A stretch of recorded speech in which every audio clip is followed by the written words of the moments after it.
Students, तो आज हम लोग एक्सरसाइज 2.5.2 स्टार्ट करने वाले हैं और 5.2 स्टार्ट करने के लिए ना बेसिकली हमें कुछ प्रॉपर्टीज़ पढ़नी होगी। क्लास 11th में तो हम पढ़ चुके हैं, बट कुछ न्यू प्रॉपर्टीज़ क्लास 12th में हमारे सामने आती है। सबसे पहले ये क्लास 11th की कुछ प्रॉपर्टीज़ हैं, जैसे डिफ्रेंसिएशन ऑफ एक्स की पावर n। एक्स पता है ना नीचे क्यों होता है, जिसकी रिस्पेक्ट होती है उसको नीचे रखा जाता है और वही फंक्शन नीचे लिया जाता है, जो फंक्शन यहाँ पे डेरिवेटिव होना है। तो यहाँ पर डिफरेंशिएशन ऑफ x की पावर n, x की पावर n से एग्जैक्टली मतलब ये है कि एक वेरिएबल है, नीचे कोई एक वेरिएबल है और इस वेरिएबल की कुछ पावर जो है वो कांस्टेंट वैल्यू है। क्लियर है ना? कांस्टेंट वैल्यू मतलब जैसे 1 2 3 4 5 6 7 8 कुछ भी, एनीथिंग, इंटीजर हो, कोई एक नेचुरल नंबर हो, कुछ भी नंबर हो सकता है यहाँ पर, ठीक है ना। और एक वेरिएबल एक्स वाई जेड जिसका भी डेरिवेटिव होना है, याद रखिएगा ये टर्म, क्योंकि इससे रिलेटेड मैं आगे बात बताऊंगा आपको। तो ये कैसे डेरिवेटिव हो जाता है, n आगे आ जाएगा और x की एक पावर लेस हो जाएगी, मतलब n x n minus 1। Sine x का डेरिवेटिव डायरेक्टली कॉस होता है, कॉस का माइनस साइन, टेन का सेक स्क्वायर, कॉट का माइनस कोसेक स्क्वायर, सेक का sec x into tan x, cosec x का minus cosec x into cot x और a की पावर x। a की पावर x में बेसिकली बात क्या है, a की पावर में नीचे कांस्टेंट वैल्यू है, देख पा रहे हैं आप लोग, कांस्टेंट वैल्यू है और ऊपर है वेरिएबल, पावर में है वेरिएबल। समझ पाए आप लोग बात? यहाँ वेरिएबल की पावर कांस्टेंट थी, यहाँ कांस्टेंट की पावर वेरिएबल है, ये दोनों डिफरेंट वैल्यूज हैं। तो इसलिए a की पावर x का जब होगा तो ax और log a, ये e जो होता है ना साथ में इक्विलिब्रियम के लिए लगाया जाता है। आप लोग क्लास 12th में आप लोगों को बेस चेंज करने के लिए नहीं आएगा। इंडिसेस और सेट्स जब आप पढ़ेंगे ऐसा कोई एक टॉपिक अपने कॉलेज में, तब आप लोग इस e का महत्व समझेंगे, बट इस वक्त ये इतना इंपॉर्टेंट नहीं है। तो आप नहीं भी लगाएंगे ना, डायरेक्ट एंगल लिख लेंगे log के साथ, तो भी आपका काम चल जाएगा। डिफरेंशिएशन ऑफ ex हमेशा exponential of x, exponential x ही रहता है और log x का डेरिवेटिव होता है 1/x। क्लियर है? अब आता है हमारे सामने इनवर्स फंक्शन का। ये क्लास 11th में नहीं था, 12th में है कि साइन इनवर्स का और कॉस इनवर्स का लगभग एक जैसा होता है, बस इधर नेगेटिव साइन आ जाता है। मतलब क्या होता है, 1/√1 माइनस एक्स स्क्वायर। टेन और कॉट का एक जैसा होता है, बस इसमें कॉट में नेगेटिव साइन आ जाता है। 1/1 प्लस एक्स स्क्वायर अपॉन में -1/1 प्लस एक्स स्क्वायर। इसी तरीके से जब आप सेक और कोसेक इनवर्स का डेरिवेटिव देखेंगे तो यहाँ सेक इनवर्स का होता है 1 में x अंडर रूट में एक्स स्क्वायर माइनस 1। यहाँ देखिए 1 माइनस एक्स स्क्वायर, यहाँ एक्स स्क्वायर माइनस 1 है। और कोसेक इनवर्स में बस नेगेटिव साइन आ जाएगा और नीचे आ जाएगा x इंटू में under root x square minus 1। अच्छा, इसके लिए मैं एक बात बताऊं, अगर कभी कांस्टेंट की पावर कांस्टेंट आ जाए, कांस्टेंट की पावर कांस्टेंट, तो एग्जैक्टली ये कांस्टेंट टर्म ही हुई। और हमें पता है derivative of any constant term directly zero हो जाता है। अगर एक सिंगुलर कांस्टेंट वैल्यू लिखी है, लाइक 5 का डेरिवेटिव मांगा गया है, तो याद रखिएगा ये डायरेक्ट जीरो हो जाएगा। बट 5x लिखा है, मतलब इसके साथ एक वेरिएबल जुड़ गया है, तो ये एज इट इज चलता रहेगा, तो ये एज इट इज चलेगा और इस वेरिएबल का डिफरेंशिएशन हो जाएगा। समझे आप लोग? कांस्टेंट वैल्यू सिंगुलर हो तो वो डायरेक्टली जीरो हो जाती है। इसके बाद एक नया टॉपिक यहाँ पर, एक लेफ्ट हैंड डेरिवेटिव और एक राइट हैंड डेरिवेटिव। इसकी प्रॉपर्टी आप लोगों को याद रखनी है, कैसे कि limit h tends to 0 at c, किसी c पर हमें लिमिट दी गई है h टेंड्स टू 0, तो यहाँ प्रॉपर्टी यूज होगी कि fc, जो भी यहाँ c होगा, fc माइनस में c माइनस h f के अंदर और माइनस h डिवाइडेड में। और अगर राइट हैंड डेरिवेटिव हम लोगों को निकालना होगा तो limit h tends to 0 at c, और यहाँ प्रॉपर्टी क्या बन जाएगी, fc plus h minus fc और divided by h। I hope यहाँ तक आपको ये प्रॉपर्टीज क्लियर होंगी। इसके बाद कुछ रूल्स हैं, हम लोग वो रूल्स समझ लेते हैं। जैसे सबसे पहले है प्रोडक्ट रूल। प्रोडक्ट रूल हमसे क्या कहता है बेसिकली, कि कभी u इंटू वी हो, कभी दो फंक्शंस आपस में या दो से ज़्यादा फंक्शंस मल्टीप्लाई होंगे तो बारी बारी सबका डेरिवेटिव होगा। मतलब एक बार u as it is v का derivative plus v as it is u का डेरिवेटिव। इसी के साथ अगर मैं बताऊं तीन फंक्शंस आपस में मल्टीप्लाई होंगे तो बताओ क्या होगा, तो होना चाहिए u और v एज इट इज, मतलब बारी बारी सबका डेरिवेटिव करना है। u और v as it is w का डेरिवेटिव प्लस u और w as it is v का डेरिवेटिव और प्लस v और w एज इट इज और u का डेरिवेटिव। यहाँ देखो u, v और w का डेरिवेटिव किया गया है, बारी बारी सबका डेरिवेटिव किया गया और बाकी दो टर्म्स ऐसी हैं। इसी तरीके से अगर चार टर्म्स का आ जाता, इसी तरीके से यहाँ 2 टर्म्स का है, 3 टर्म्स का है, 4 टर्म्स का भी आ जाता तो भी हम इजीली कर लेते, एक एक का डेरिवेटिव करते, बाकी 3 एज इट इज रखते। फिर आता है क्वोशंट रूल। क्वोशंट रूल कहता है u अपॉन में v, या मैं इसको न्यूमरेटर डिवाइडेड बाय डिनोमिनेटर की फॉर्म से शो करूंगा। यहाँ पर 2 ही फंक्शंस हो सकते हैं, साफ बात है, डिवीजन में 2 ही होंगे, अगर इससे ज़्यादा डिवीजन होता है तो उसे 2 में कन्वर्ट किया जाएगा पहले। तो न्यूमरेटर अपॉन में डिनोमिनेटर क्वोशंट रूल कहलाता है। जब भी ये दिखेगा आपको लगाना है, कोई नहीं कहेगा यहाँ पे लगाओ, तो हमें लगाना है, हमें 11th क्लास से पता है। तो कैसे लगता है, ये जब भी फॉर्म होगी तो ओपन होता है denominator as it is numerator का differentiation minus numerator as it is denominator का डिफरेंशिएशन डिवाइडेड बाय डिनोमिनेटर का होल स्क्वायर। मैंने इसे लर्न कैसे किया था कि डिनोमिनेटर हमेशा कॉर्नर्स में रहेगा और नीचे रहेगा, और बाद वाली टर्म का डेरिवेटिव होगा और बीच में साइन नेगेटिव का आएगा। इसके बाद आता है देखिए chain rule. Chain rule exactly हमें बताता है PFA। ये PFA क्या है? PFA का एग्जैक्टली मतलब होता है power, function and then angle. ये चेन रूल हमेशा अप्लाई होगा, चाहे वो प्रोडक्ट रूल करें आप, चाहे क्वोशंट रूल करें, चाहे ये एक अलग सा रूल है, ये मैं समझाऊंगा आपको। कोई सा भी रूल आप करें तो हमेशा PFA अप्लाई हो गई। मतलब सबसे पहले जब कोई टर्म दी गई होगी, मान लीजिए साइन स्क्वायर 2x हमें गिवन है, कहता है इसका डेरिवेटिव करना है, तो आप सबसे पहले इसमें डेरिवेटिव किस टर्म को करेंगे, क्योंकि ये एक फंक्शन है, ये एक पावर है और ये एक बेसिकली एंगल है। तो यहाँ 3 चीज़ें निकल के आ रही हैं, तो आपको सबसे पहले पावर का करना है, मतलब 2 का कैसे होगा, पावर आगे आ जाएगी और एक पावर लेस हो जाती है, और जो भी फंक्शन है एज इट इज़। ये सिर्फ पावर का डिफ्रेंसिएशन हुआ। यहाँ से ये 2 रिमूव कर देता हूँ मैं, 2 का हो गया, यहाँ मैं पहले लिख लेता हूँ साइन स्क्वायर 2x का कर रहे हैं, तो यहाँ से 2 तो रिमूव हो गया। अब आती है बात फंक्शन की। जब फंक्शन का होगा साइन का, तो साइन का क्या होता है एग्जैक्टली कॉस, और जो भी एंगल होता है वो एज इट इज़।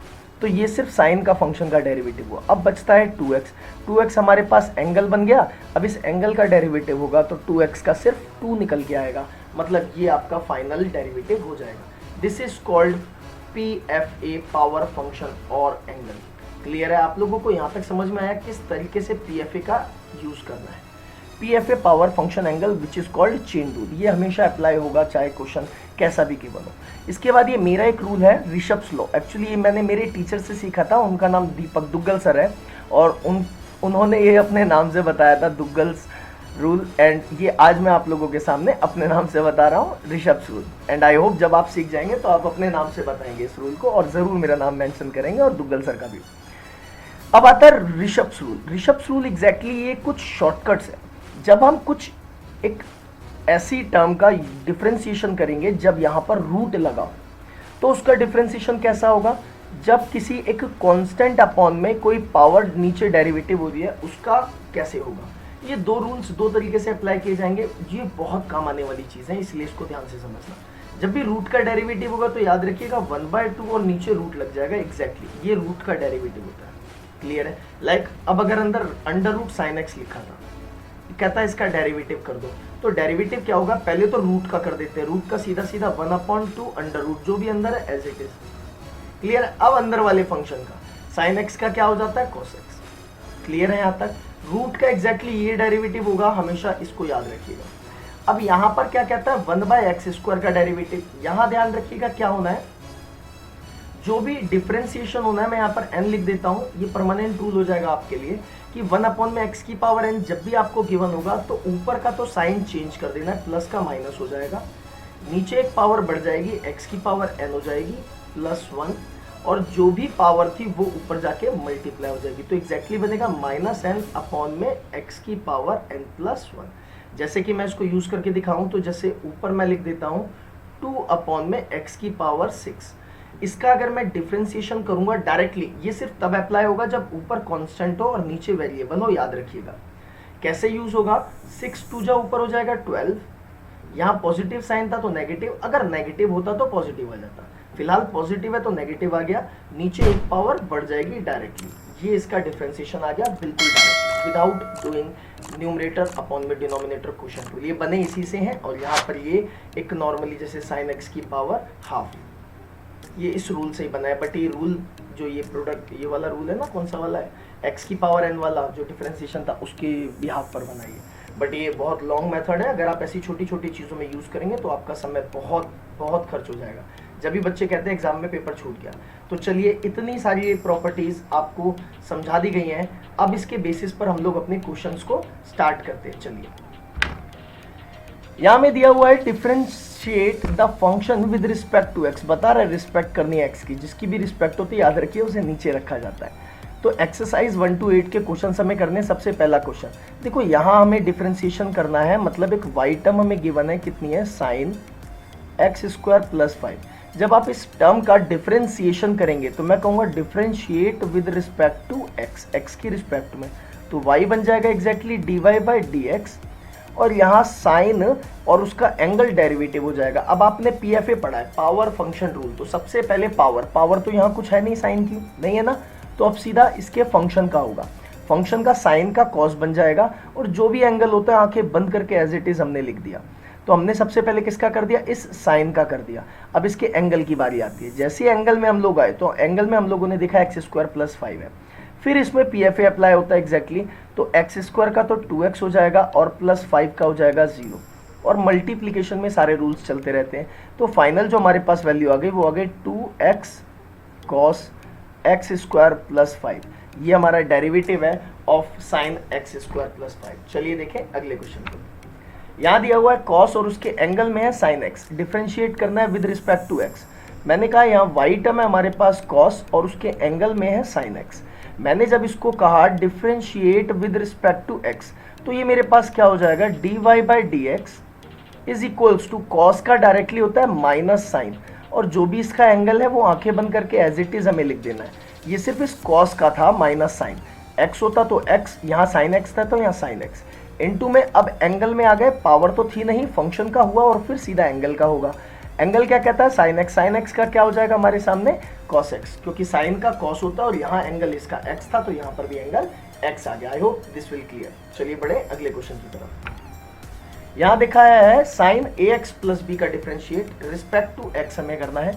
मैंने यहाँ पर लिया y is equals to sine a x plus b, और y का डिफरेंशिएशन कैसे होगा, differentiate with respect to x, तो y का हो जाएगा D Y by D x, यहाँ y के डिफरेंशिएशन हो रहा है x की रिस्पेक्ट में, और यहाँ साइन का हो जाएगा cos, और जो भी एंगल है एज इट इज, और इनटू में फिर एंगल का पूरा डिफरेंशिएशन, ए एक्स का a बचेगा और b का हो जाएगा 0, क्योंकि हमने पढ़ा है x का 1 हो जाता है और ये constant term as it is चलेगी, और ये कांस्टेंट टर्म जब सिंगुलर दी होती है तो उसका डेरिवेटिव 0 हो जाता है। तो ये फाइनल टर्म हमारे सामने क्या निकल के आई, a cos ax plus b। I hope this will clear. चलिए देखिए अपने अगले क्वेश्चन को, यहाँ देखिएगा जरा, यहाँ में गिवन है सेक, एंगल है उसका 10 और उसका भी एंगल है अंडर रूट में x। अब देखिए कितनी छोटी सी जगह पर अंडर रूट आ गया, इसको आप न्यूमरेटर बाय डिनोमिनेटर से करने बैठ गए तो आपका हो गया काम। इसको हमने सीधा लिया कि ये वाई टर्म हमें गिवन है सेक और एंगल में 10 अंडर रूट एक्स, और इस तरीके से इसका डिफरेंशिएट करना है विद रिस्पेक्ट टू एक्स। हम कैसे करेंगे, यहाँ हो जाएगा D Y by D x is equals to, sec का जो हमारा डिफरेंशिएशन होता है वो होता है सेक एक्स 10x, मैं सेक एक्स 10x नहीं कहूँगा क्योंकि वो सेक एक्स का था, सेक एक्स 10x। बट यहाँ देखिए अगर हमें x ना गिवन होके तो यहाँ एंगल नहीं बोलूंगा मैं कभी भी, ठीक है। यहाँ पर p होता तो यहाँ पर p हो जाता, यहाँ पर m होता तो यहाँ पर m हो जाता, और यहाँ पर tan रूट 2 है तो यहाँ पर भी tan रूट 2 हो जाएगा और यहाँ पर भी tan रूट 2 हो जाएगा। समझे आप लोग, सिर्फ एंगल के बात पर चलेगी, तो इसलिए हम बोलेंगे सेक का डेरिवेटिव होता है सेक इंटू 10, सेक का डेरिवेटिव होता है सेक इंटू 10, एंगल का नाम नहीं लेंगे। तो यहाँ सेक का डेरिवेटिव होगा सेक, जो भी एंगल होगा वो एज इट इज, जो उधर था वही इधर होगा, और इंटू 10 जो भी होगा वो एज इट इज, इंटू में अब देखिए इस सेक का तो डेरिवेटिव हो गया, अब इसे 10 का करना है, 10 का होता है सेक स्क्वायर, तो सेक स्क्वायर लिख लिया हमने, 10 का बोला है मैंने सेक स्क्वायर होता है, जो भी एंगल उधर था वही एंगल इधर आ जाएगा। क्लियर है यहाँ तक। और इनटू में अब देखिए रूट एक्स का होना है, तो रूट एक्स का डायरेक्ट डेरिवेटिव मैंने आपको बताया था, रूट का क्या होता है 1/2 और अंडर रूट जो भी अंदर है एज इट इज, और अब इस x का इनटू में यहाँ आ जाएगा 1। क्लियर है यहाँ तक। तो हम लिख सकते हैं 1 1 जा 1 ऊपर और नीचे 2 रूट एक्स। तो फाइनली जब मैं इसको लिखूंगा तो मैं लिख सकता हूँ सेक 10 रूट एक्स इंटू में 10 रूट एक्स और sec square root x whole divided by 2 under root x. ये हमारा डिफरेंशिएशन हो जाएगा इस वैल्यू का। चलिए देखें अपने अगले क्वेश्चन को। यहां देखिए हमें गिवन है कि sign a x plus B upon में cos c x plus D है। तो हम इसे मान लेते हैं ये y है हमारे सामने, और यहाँ क्या है sine a x plus b divided by cos c x plus d. अब ये डिफरेंशिएशन हमें करना है। तो यहाँ देखो न्यूमरेटर अपॉन में डिनोमिनेटर बिना कुछ बोले कहीं बोला नहीं गया, लेकिन हमें पता है डिवाइड में आ चुका है, तो ये क्वेश्चन टूल लगेगा। तो हमने क्या किया, कहा differentiate with respect to x. हमें पता है न्यूमरेटर अपॉन में डिनोमिनेटर का क्या होता है, y को तो लिख देते हैं dy बाई डी एक्स, यहाँ होता है denominator as it is into में डिफरेंशिएशन ऑफ न्यूमरेटर। मैं डायरेक्ट कर रहा हूँ, साइन का हो जाता है cos और ax प्लस b, और फिर इनटू में ब्रैकेट इस एंगल का होगा ax प्लस b का, विच इज a ओनली, और माइनस में लगा के जो डिनोमिनेटर है वो as it is cos cx plus d, और न्यूमरेटर का derivative numerator as it is sine ax plus b, और डिनोमिनेटर का डिफरेंशिएशन, क्योंकि एंड में डिनोमिनेटर्स रहते हैं। तो डिनोमिनेटर का कॉस का क्या हो जाएगा, सीधा सीधा माइनस साइन, और C x plus D as it is angle के प्लेस पर, और जब मैं सी एक्स प्लस डी का करूँगा तो आ जाएगा सिर्फ सी, और डिवीजन में इस पूरी टर्म का होल स्क्वायर, मतलब कॉस स्क्वायर और सी एक्स प्लस डी। जब मैं इसको फाइनलाइज करके लिखूंगा तो ये कुछ इस तरीके से नजर आने लगेगा कि cos c x plus d into में ए, और cos a x plus b whole divided bye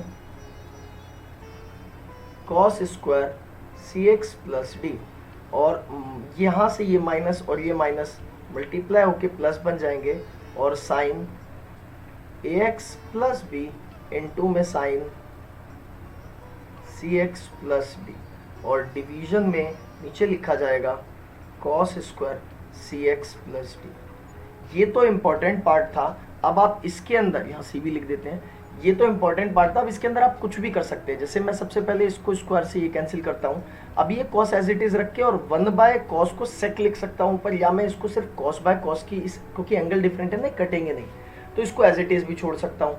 यहाँ पर एक साइन बाय कॉस टेन बन सकता है और 1 बाय कॉस सेक बन सकता है, लिख सकते हैं, क्योंकि इससे कोई एंगल नहीं कटने वाला है, या फिर इसको एज इट इज भी छोड़ सकते हैं। तो ये आप लोगों के ऊपर है कि आपको देना क्या है, आपको आंसर बनाना क्या है, आपको कैसे काटना है, कैसे छोड़ना है, वो आपकी हेडेक है, या आप यहाँ पर भी छोड़ सकते हैं। चलिए देखें अगले क्वेश्चन को। यहाँ हमारे सामने cos x क्यूब इंटू में साइन स्क्वायर x की पावर 5। यहाँ कहता है differentiate with respect to x। देखिए मैं चेन रूल का भी यूज करूंगा और प्रोडक्ट रूल का भी। चेन रूल तो हर जगह ही लगता है, बट यहाँ देखो दो फंक्शंस आपस में मल्टीप्लाई हो रहे हैं। कैसे पता चला दो फंक्शन है, क्योंकि cos के बाद उसका एंगल दे दिया गया और साइन के बाद उसका एंगल दे दिया गया, तो दो फंक्शंस का मल्टीप्लाई हो रहा है। तो यहाँ पर y is equals to cos x का क्यूब इंटू में साइन x की पावर 5 लिखा हुआ है। तो बेसिकली मैंने कहा differentiate with respect to x। जब मैं x की रिस्पेक्ट करूंगा तो क्या होगा, यहाँ आ जाएगा dy by D x is equals to ये फंक्शन एज इट इज और differentiation of this function plus this function as it is differentiation of cos x का क्यूब। क्लियर? तो बेसिकली अब इस फंक्शन का हमें डेरिवेटिव करना है। तो हमने क्या किया, यहाँ पर cos x cube as it is रखते हुए इसका जब मैं डेरिवेटिव करूंगा तो पी एफ ही लगेगा। पहले पावर का होगा, फिर फंक्शन का, फिर एंगल का। तो पहले पावर का हो जाएगा, जो कि जिससे x की पावर n होती है ना, तो यहाँ पावर का ही डिफरेंशिएशन होता है। पावर आगे जाती है और एक पावर कम हो जाती है। तो वही हो रहा है, पावर आगे आ गई और एक पावर कम हो गई, 2 में से बन गया तो 1 बचा, और x की पावर 5 हमें एंगल में दिया हुआ है। ये सिर्फ पावर का था, ये पावर रिमूव हो गई। अब साइन का होगा cos और उसका एंगल x की पावर 5, और फिर इस x की पावर 5 का होगा विच इज 5 और x की पावर 4। ये डिफरेंशिएशन आ चुका है साइन स्क्वायर x की पावर 5 का। और प्लस में साइन स्क्वायर एक्स की पावर 5 एज इट इज एक दफ़ा, और यहाँ पर कॉस एक्स की क्यूब का डेरिवेटिव हो रहा है। तो कॉस एक्स की क्यूब क्या होगी, सबसे पहले पावर का पावर तो इसमें है नहीं, कॉस की कोई पावर नहीं है, फिर कॉस एक फंक्शन है उसका होगा जो कि है माइनस साइन और जो भी एंगल है एज इट इज। अब जैसे ही हम एंगल पर आते हैं तो एक्स की क्यूब दिखती है, इसमें फिर पी एफ ए लगेगा, एक्स की क्यूब में पावर है तो पावर का हो जाएगा 3x², फिर फंक्शन है जो कि x है उसका हो जाएगा 1 और एंगल x के अंदर होता नहीं है, तो हम इसी तरीके से सिर्फ 3x² ही लिखते थे। अब मैं इसको फाइनलाइज करके लिखूं अगर, तो मैं लिख सकता हूँ 2 5 10 x की पावर 4 cos x³ और sin x की पावर 5 cos x की पावर 5 प्लस यहाँ पर प्लस और माइनस साइन मल्टीप्लाई होके यहाँ पर माइनस आ चुका है, और यहाँ मैं लिख सकता हूँ 3x² साइन स्क्वायर x की पावर 5 और इनटू में साइन x की पावर क्यूब। इनके आंसर्स कभी ना पीछे से मैच नहीं करते, क्योंकि देखो मैं यहाँ पर क्या कर सकता हूँ, यहाँ साइन थीटा कॉस थीटा लिखा हुआ है, मतलब एक ये प्रॉपर्टी आपने देखी होगी 2 sin theta cos theta equals to sine 2 theta में मैं कन्वर्ट कर सकता हूँ। तो मैं यहाँ से एक 2 निकाल के अगर इनको दे दूँ और इसको मैं फिर डबल कर सकता हूँ, इसका एंगल डबल हो सकता है, मतलब इंटू 2 हो सकता है, मतलब 2x की पावर 5 भी लिख सकता हूँ। तो हो सकता है आपका आंसर पीछे इस तरीके से कोई प्रॉपर्टी ट्रिग्नोमेट्री की यूज करके लिख दी गई हो। क्लियर है यहाँ तक? फिलहाल मैं इसको यहीं छोड़ूंगा, आपको इसकी जैसी भी शक्ल देनी है आप इसको यहीं से दे सकते हैं। चलिए देखें अगले क्वेश्चन को। यहाँ है हमारे सामने कि 2 इंटू में अंडर रूट कॉट x², तो बेसिकली इसका कैसे होगा, यहाँ में दिया हुआ है 2 अंडर रूट में कॉट और एंगल है उसका x², तो ये एक y फंक्शन में गिवन है, मैंने कहा differentiate with respect to x, तो यहाँ क्या हो जाएगा, y का तो हो जाएगा dy/dx is equals to 2 as it is रहेगा, क्योंकि एक वेरिएबल के साथ मल्टीप्लाई में है ये कांस्टेंट वैल्यू, और अंडर रूट का सीधा सीधा मैंने समझाया था आपको 1/2 अंडर रूट और जो भी अंडर रूट के अंदर वैल्यू थी एज इट इज। अब सिर्फ कॉट x² का करना है, तो कॉट का होता है माइनस कोसेक स्क्वायर x मतलब जहां पर जो एंगल हो। क्लियर है यहाँ तक? ये हुआ सिर्फ कॉट का। अब x² का करेंगे तो क्या आ जाएगा 2x, बेसिकली इस 2 से ये 2 रिमूव हो गया, तो फाइनल आंसर जो बचा वो है minus cosec square x² divided by under root में कॉट x², और मैं ये 2x यहाँ आगे लिख देता हूँ क्योंकि फॉर्म ऐसी है, पहले कांस्टेंट वैल्यू फिर वेरिएबल्स और फिर ट्रिग्नोमेट्रिक फंक्शंस रखेंगे, तो टीचर को देखने से पता लगेगा कि आप समझदार और अच्छे स्टूडेंट से पढ़ने वाले। ये बस इफेक्टिव होते हैं, गलत या ये भी नहीं होता कि 2x मल्टीप्लाई में बाद में होता, बट इफेक्टिव होते हैं ये। चलिए देखिए 60वें क्वेश्चन को, यहाँ लिखा है y is equals to cos और अंडर रूट में x।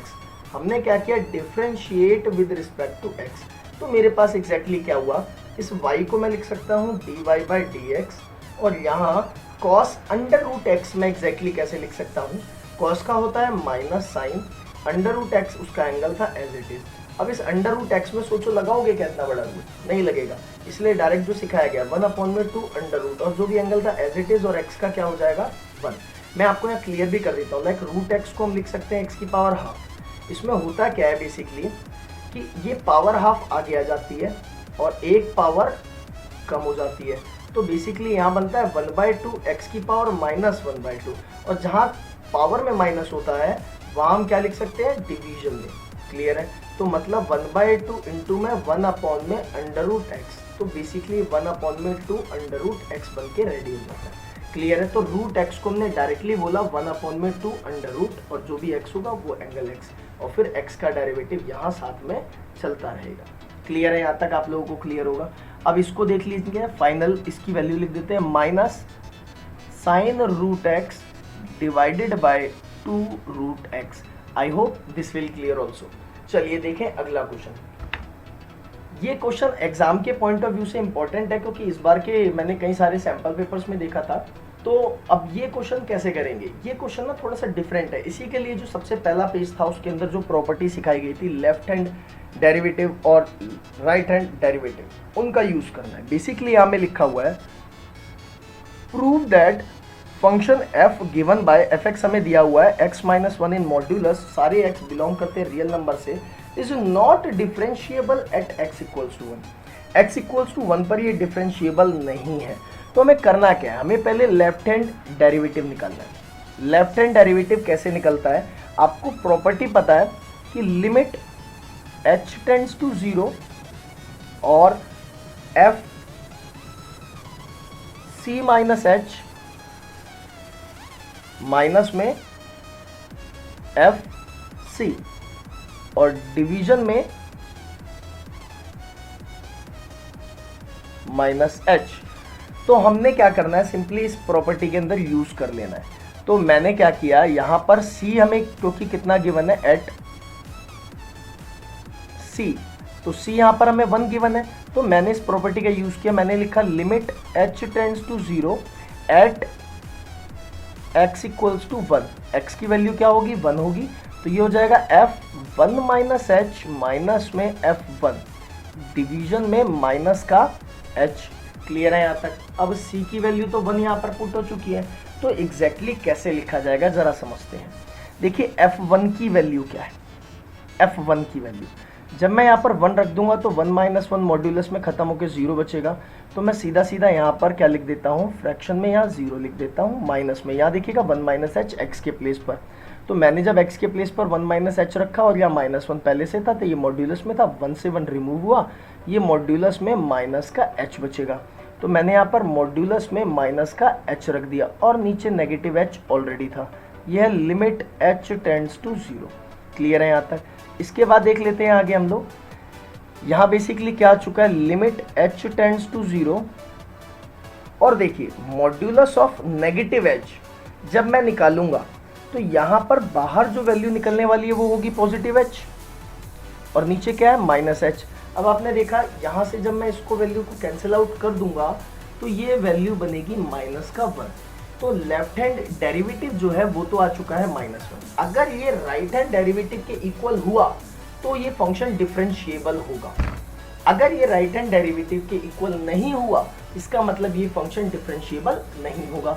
और राइट हैंड डेरिवेटिव आपसे कहता क्या है, प्रॉपर्टी क्या है उसकी कि limit h tends to 0 at x equals to c, किसी c पर फंक्शन बन जाएगा f c plus h minus में एफ सी डिवीजन में h। इस प्रॉपर्टी के अंदर हमें रखना है। अब मैं डायरेक्टली रख के दिखाता हूँ। तो यहाँ हो जाएगा लिमिट h टेंड्स टू 0 और यहाँ पर हम एट x इक्वल्स टू 1 निकाल रहे हैं। तो यहाँ पर क्या हो जाएगी वैल्यू कि f1 प्लस h माइनस में f1 डिवाइड बाय h। जब मैंने इसको यहाँ यूज़ किया तो मेरे पास एग्जैक्टली क्या आ जाएगा कि लिमिट h टेंड्स टू 0। अब समझना ज़रा, f1 प्लस h, जब मैं 1 प्लस h यहाँ रखूँगा, 1 प्लस h में यहाँ रखूँगा तो क्या होगा 1 प्लस h और -1 इन मॉड्यूलस। इससे तो ये कट जाएगा, मॉड्यूलस में केवल h बचेगा। क्लियर है। और यहाँ पर का 1 जब मैं यहाँ रखूँगा तो 1 माइनस 1 तो 0 हो जाएगा। मैं उसे लिख ही नहीं रहा, -0 लिखने की नीड नहीं है, डिवीजन में नीचे h था। जब मॉड्यूलस से कोई भी चीज़ बाहर आती है तो पॉजिटिव ही बनती है, तो मैं इसको एज इट इज़ ऐसा लिख लेता हूँ आप लोगों के समझने के लिए। चलो यहाँ पे 0 भी लगा ही दो, क्लियर होता रहेगा कि लिमिट h टेंड्स टू 0 और यहाँ पर आ चुका है मॉड्यूलस से बाहर h और नीचे भी h था, 0 का कोई मोल नहीं, तो यहाँ से कट के वैल्यू डायरेक्टली बना चुकी है। आपने देखा यहाँ left hand derivative is not equal to right hand derivative आ चुका है एट x इक्वल्स टू 1 पर। So f(x) is non differentiable function। Clear है। यहाँ का f(x) जो है वो डिफरेंशिएबल नहीं है। चलिए आई होप इतना आप लोगों को समझ में आया होगा। इसका अगला क्वेश्चन भी मैं आप लोगों को दिखा देता हूँ।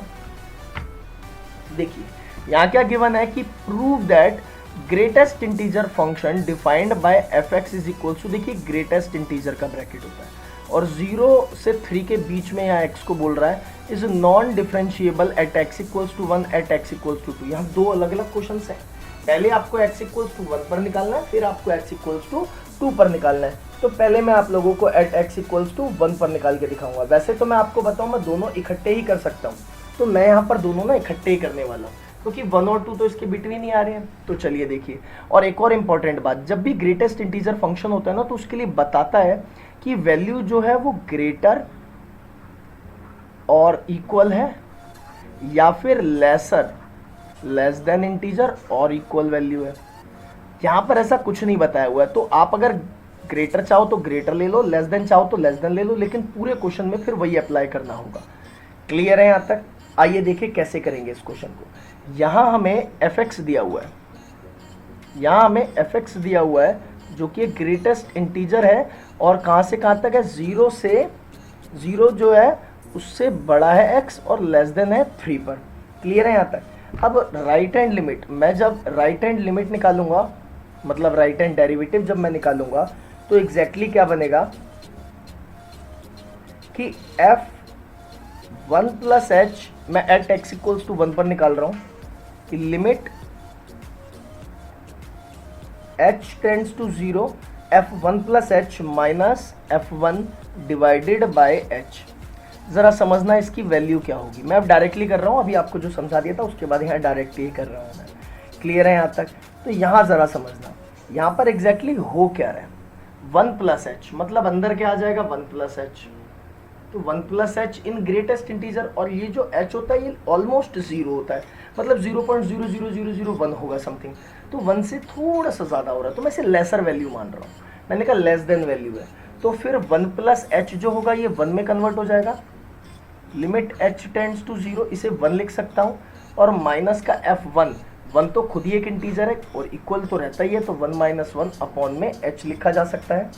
क्लियर है यहाँ तक? तो हमारे पास एग्जैक्टली वैल्यू आ गई।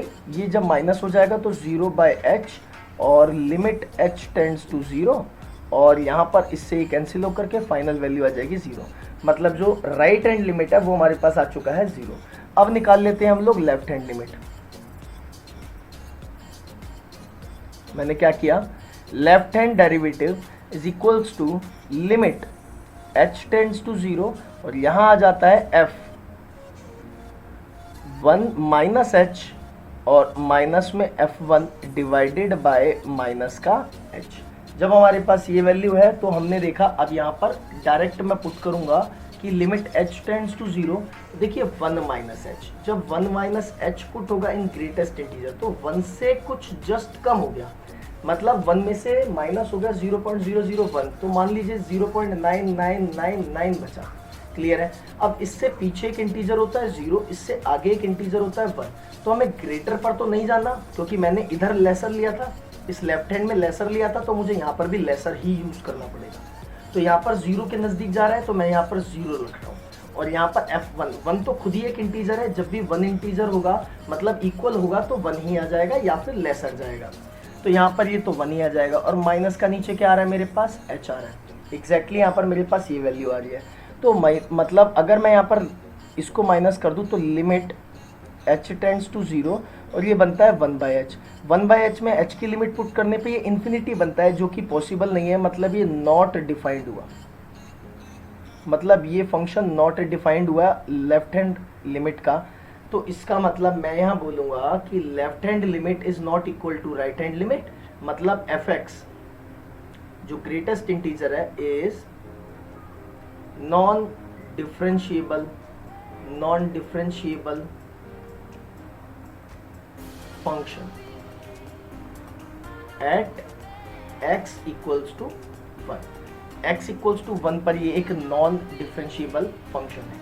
इसी तरीके से जब आप यहाँ पर 1 के प्लेस पर 2 पुट करेंगे तो भी आंसर कुछ इस तरीके से ही आएगा।